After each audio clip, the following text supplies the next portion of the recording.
I am absolutely thrilled you're tuning in, because today we're profiling an absolute superhero of the botanical world. Now, if you live in Florida, or really any coastal area with notoriously difficult soil, you already know the struggle, right? You're trying to keep a landscape looking lush and beautiful, but the environment is just actively working against you.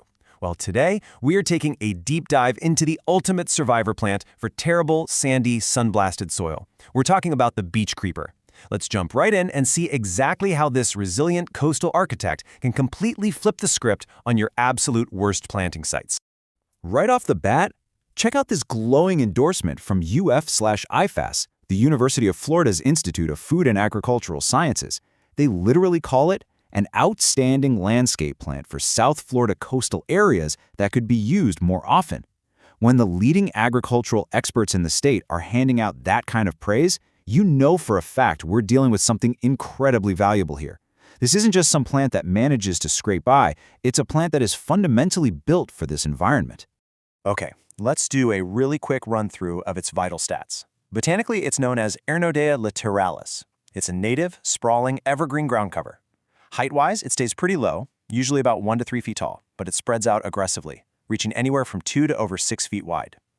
What's super fascinating to me is its natural engineering. See those distinctively reddish stems and slightly succulent green leaves? That is a brilliant natural adaptation meant to hoard moisture in those harsh, dry, windy coastal zones. Throw in some tiny tubular flowers and these really cool little golden berries, and it gives you amazing fine texture detail up close. It craves blazing full sun, laughs off drought and salt, and when you put it in dry, sandy soil, the maintenance essentially drops to zero. By the way, before we get too deep into the weeds here, if you're ready to stop fighting your soil and want to discover even more incredible native solutions just like this one, definitely check out our broader Florida-friendly plant library. We've put together an entire collection of resilient options that are perfectly adapted to thrive in your exact unique conditions. But back to today's star. Let me ask you this. Got a terrible planting site? Come on, we all have that one spot in the yard, right?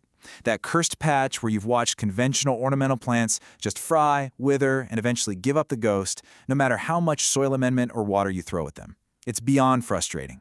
But what if the exact conditions killing your typical landscape plants were exactly what another plant was desperately looking for? Let's visualize what we'll call the beach creeper specification. Picture a site with a full western exposure, just absolutely baking in the afternoon sun. Now, add a white stucco wall right behind it, acting like a giant mirror reflecting intense heat straight back onto the ground. The soil? It's just terrible sandy fill dirt left over from construction. Your sprinklers don't even reach it. And to top the whole thing off, you've got salty coastal breezes constantly whipping across it.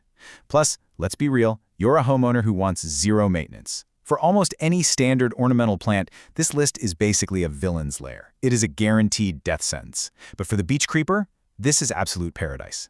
Because it completely shrugs off that intense heat and salt, the beach creeper becomes a massive asset from a design perspective. Think about dune-adjacent properties and coastal residences. It is absolutely perfect for those brutally hot roadway and parking lot edges.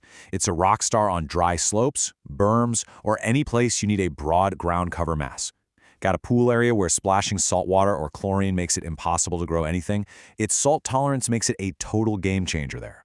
Honestly, it works in any difficult, sandy area where traditional turf is just struggling to survive. And here's a quick pro tip for you. If you plant these guys roughly 3 to 5 feet on center, they'll eventually grow out and knit together into this gorgeous, continuous evergreen mat. Moving right along into Section 1, the kryptonite. Don't love it to death. Because, you know, every superhero has a weakness, right? The golden rule you're looking at right now is probably the single most important takeaway for anyone planting this.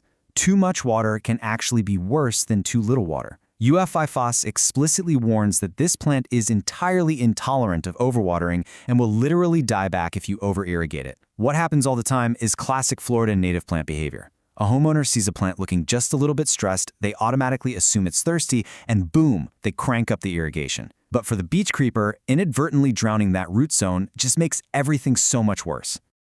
This breakdown perfectly illustrates the stark contrast in care.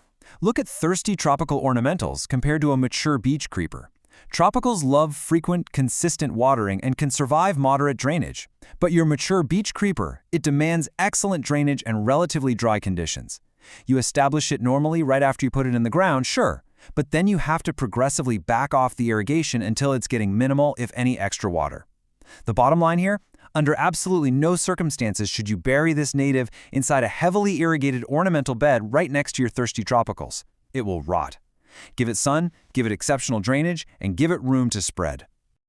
All right, let's jump into Section 2, Nature's Coastal Architect. The beach creeper isn't just a tough ground cover that merely tolerates the beach. It is fundamentally an ecological workhorse. Its natural habitat spans Florida's beaches and dunes. And because of that low, spreading growth habit, it aggressively covers exposed sand. Experts recognize it as an excellent sand binder, making it highly useful for actual real-world erosion control. It is out there actively holding the ecosystem together in a way conventional ground covers just can't pull off. Plus, while it might not be a massive, showy pollinator plant, it is absolutely crucial for wildlife. Those tubular flowers bloom nearly year-round, and those golden fleshy fruits provide a super reliable food source and cover for local fauna. It's a foundational member of the coastal community.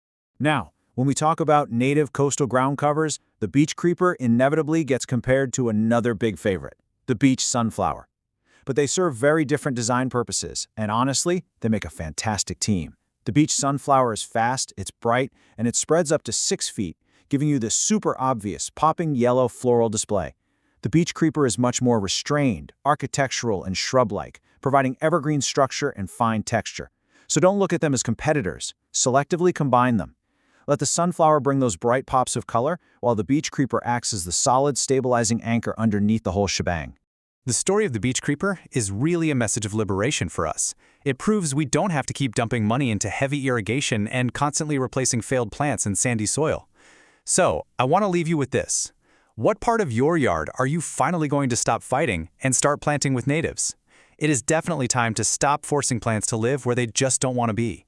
Let's embrace the resilient architectural beauty of plants like the beach creeper, a plant specifically engineered by nature to not just survive, but absolutely thrive in your toughest coastal spots. Thanks so much for joining me for this explainer, and I'll catch you next time. Seek knowledge with curiosity.